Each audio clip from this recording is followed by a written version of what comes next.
Hello friends, હું છું તૃપ્તિ. Health સેવા ચેનલ પર આપ સૌનું દિલથી સ્વાગત છે.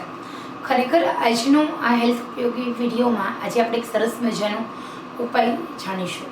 અત્યાર સુધી આપણે વજન ઘટાડવા માટેના ઘણા બધા પ્રયત્નો જોયા છે, પરંતુ જે લોકોને શરીરની અંદર B12ની ઉણપ છે એ લોકો માટે આ સરસ મજાનો ઉપાય છે. B12ના જે ઇન્જેક્શનો છે ખાઈ ખાઈને કંટાળી ગયા છો, B12ના કારણે તમને નબળાઈ પડે છે, માથાનો દુખાવો થાય છે, જ્યારે પણ તમને B12ની ઉણપ સર્જાશે તો સૌથી પહેલાં પાછળ બહુ દુખતું હોય છે. એ પછી અહીંયા બંને સાઈડ માથાનો દુખાવો થશે, પગની પિંડીના દર્દ થશે, કમરના દુખાવા થશે અને થાક લાગશે. તમને એમ થશે કે સારું બહુ થાક લાગે છે. અને પછી તમારે નેચરલ રીતે તમે ડૉક્ટર પાસે જશો. ડૉક્ટર કહેશે B12નો રિપોર્ટ કરાવો, B12 તમારું ડાઉન છે, ઇન્જેક્શન લો. તમે ઇન્જેક્શન બધા લઈ લેશો, 6 મહિના સુધી પરફેક્ટ ઓકે રહેશે. વળી તમારી આ પ્રોબ્લેમ રિપીટ થશે. દર વર્ષે તમારે આ રૂટીન લાઈફ થઈ જશે. રિપોર્ટ કરાવો, B12ની ઉણપ છે, ઇન્જેક્શન લો. પછી કહેશે આયર્નની ઉણપ છે, ઇન્જેક્શન લો. તો હવે આ બધી જ વસ્તુઓમાંથી છૂટવા માટે શું કરવું? તો જે લોકો નોનવેજ નથી ખાતા, જે લોકો શુદ્ધ વેજીટેરિયન છે, એ લોકોને કુદરતી રીતે એમના પાચન તંત્રમાંથી વિટામિન કે અને વિટામિન B12 બનતું હોય છે. તો અહીંયા આપણે એક સરસ મજાનો સિમ્પલ સરળ ઉપાય. આપણે સૌ કોઈ ભાતનું ઓછામણ હોય, તમારા બધાના ઘરે ભાત બને છે, તો બધા કહે છે ભાત નથી ખાવાના, પરંતુ ભાતની અંદર રહેલું જે B6 નામનું જે વિટામિન્સ છે તે આપણે તાકાત આપે છે. અને હવે એ જ આપણે ખાવાનું બંધ કરી દઈશું તો 1 ચમચી ભાત ખાવાના, એ બંધ નહીં કરવાનું. ભલે તમે ડાયટ કરો છો, બધા હું પણ કહું છું કે ભાત ખાવાનું બંધ કરો, તો 1 ચમચી ભાત ખાઓ. પરંતુ આ તો વિટામિન B6ની ઉણપનો ઉપાય છે. પરંતુ હવે B12ની ઉણપ માટે આપણે શું કરવાનું? તો તમારા ઘરમાં જે ભાત બને છે, ભાતનું જે ઓસામણ છે, એ ઓસામણને 1 કલાક 2 કલાક સુધી રહેવા દો. એ ઓસામણ કુદરતી રીતે જાડું થતું જાય છે. ત્યારે એ ઓસામણની અંદર સહેજ અમથી હળદર અને સહેજ અમથું નમક ઉમેરી હલાવી અને દવાની જેમ ગટગટાઈ જાઓ. એ રોજ તમે આ ભાતનું ઓસામણ પીવાનું રાખો.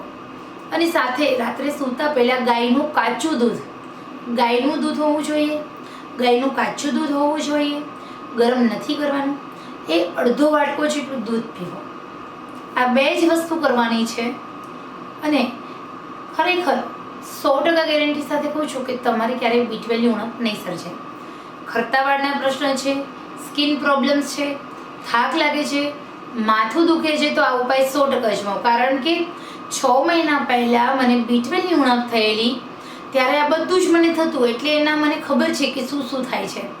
મેં 15 ઇન્જેક્શન લીધા, 6 મહિના થયા, ફરી એ જ તકલીફ.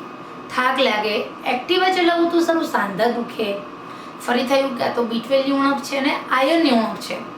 આપણે રિપોર્ટ કરાવવા ગયા, સાચું હું કંટાળી ગઈ, હવે મારે ઇન્જેક્શન લેવા નથી.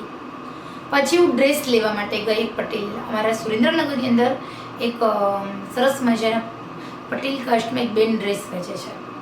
તો એમના ઘરે એક લેડી ડૉક્ટર આવેલા, તો વાત નીકળી. એટલે મેં કીધું કેમ તૃપ્તિબેન મને ઢીલા લાગો છો? મેં કીધું તો કે વિડીયો બી તમે અપલોડ નથી કરતા. મેં કીધું મને B12ની ઉણપ થઈ ગઈ છે ને, તો બહુ થાક લાગે છે, તો હું નથી ઊભા વિડીયો બનાવી શકતી, ફૂડને તો બનતા જ નથી. આ વાત 3-4 મહિના પહેલાંની છે, અત્યારની નથી. રિસન્ટલી અત્યારે આ ઉપાય હું નથી. પછી મને કંઈક વાત કહું તો કે શું? તો કે મારા મમ્મીને સેમ પ્રોબ્લેમ છે. હું પોતે TB હોસ્પિટલની અંદર ડૉક્ટર છું, પરંતુ તો કે મારા મમ્મીની ઉંમર 80 વર્ષ છે. મારા મમ્મીને સેમ આ પ્રોબ્લેમ્સ હતો. પછી મારા મમ્મીને મેં આ ઉપાય ચાલુ કર્યો, ભાતના ઓસામણ અને ગાયના કાચા દૂધનો. મારા મમ્મીને છેલ્લા 10 વર્ષથી B12ના, અત્યારે 70 વર્ષની ઉંમર હતી ત્યારે આ ઉપાય ચાલુ કર્યો હતો. અત્યારે 80 વર્ષના મારા મમ્મી છે, પરંતુ મારા મમ્મીને આ તકલીફ નથી થઈ. તો થોડું તમે ખાવા પીવામાં ધ્યાન રાખો, લીલા શાકભાજી વધારે ખાઓ, થોડું તમે તડકામાં એમ કે ચાલો, ઘરમાં ન રહો. અને બીજું, ઘરનું થોડું કામ જાતે કરવાનું, કામવાળા પાસે ન કરવાનું. બીજું, આ ઉપાય અજમાવો, ખરેખર ફરક પડશે. અને એ ઉપાય હું છેલ્લા 4 મહિનાથી ફોલો કરું છું. મેં B12ના ઇન્જેક્શન નથી લીધા, પરંતુ મને થાક નથી લાગતો.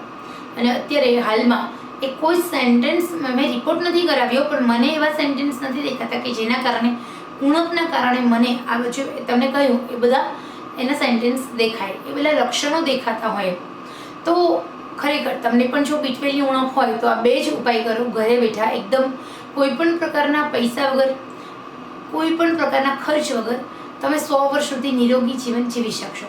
તો ખરેખર આ સરસ મજાની માહિતી પસંદ આવી હોય ને તો સોશિયલ મીડિયામાં વધારે ને વધારે લોકો સુધી શેર કરો, જેના કારણે કોઈ પણ વ્યક્તિને આ ઉપાયની મદદથી કોઈ પણને ફાયદો થશે તો આંગળી ચીંધ્યાનું પુણ્ય થશે.